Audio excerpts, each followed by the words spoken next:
Exploitative relationships कुछ भी हो सकते हैं। Why should we always say कि हस्बैंड वाइफ का ही हो। मैं आपको उस केस के बारे में बताना चाहूँगी जहाँ पे दो बहनों ने एक भाई का सच में ज़िंदगी काफ़ी परेशान कर दिया उसको।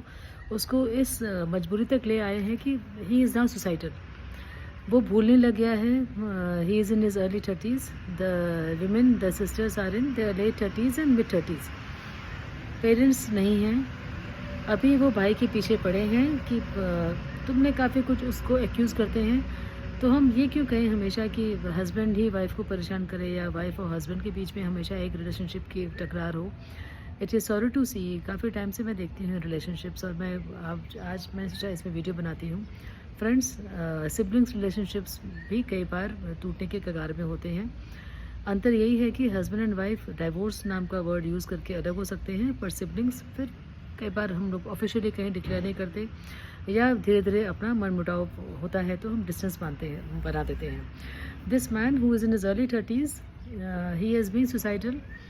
इसने एक 15 रैट किल्स टैबलेट्स भी खाई अपने आप को मारने के लिए, पर अनफॉर्चुनेटली बोलिए या फॉर्चुनेटली ही डिडंट डाई। अपने रिस्ट भी काटी जान लेने के लिए। तो सेल्फ हार्म काफ़ी हो चुका है, सेल्फ डाउट आ चुका है। ये दोनों सिस्टर्स उसके पीछे पड़ी हैं कि तुम्हारे कारण ये हुआ, तुमने ये किया। काफ़ी चीज़ों में भाई को ज़िम्मेदार बनाती हैं। बड़ी वाली सिस्टर ने इस हद तक पिताजी की जब तबीयत ठीक नहीं थी बता दिया कि भाई किसी को भेज के कि भाई पिताजी को ले जाओ और इनको वापस आने की ज़रूरत नहीं है। बड़ी सिस्टर का काफ़ी चलता है उस घर में और छोटी वाली भी फिर हमें यहाँ मिलाती है। जब पिताजी की डेथ हुई, he was not even called from the other city where he was working. अगले एक दिन बाद बताया गया कि भाई अब he is no more. He wanted to come for last rites rituals करने के लिए कि मैं आ जाऊँ उनको दाह संस्कार करने। बोला नहीं, तुमको आने की ज़रूरत नहीं। तो ज़िंदगी में जब इतने दुख इंसान के अंदर कोई भर दे या किसी के अंदर भी भर दे तो एक स्वाभाविक है आपका टूटना या उसका टूटना।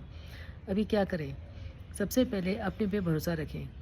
3-4 चीज़ों को लेके ना चलें, एक-एक चीज़ को लेके थोड़ा-थोड़ा चलें, बेबी स्टेप्स लें। उसको भूलने की बीमारी हो चुकी है, दवाइयाँ खा रहा है कई सालों से।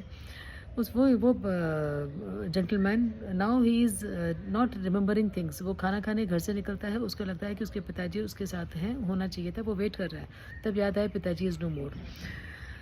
फिर उसके बाद so then in that case start writing things. If you are forgetting things, लिखना शुरू करिए। स्मॉल स्मॉल टारगेट्स बनाइए, माइंड मैपिंग बनाइए कि मुझे वहाँ जाके खाना खाना है, मुझे वहाँ जाके टेबल पे बैठनी है।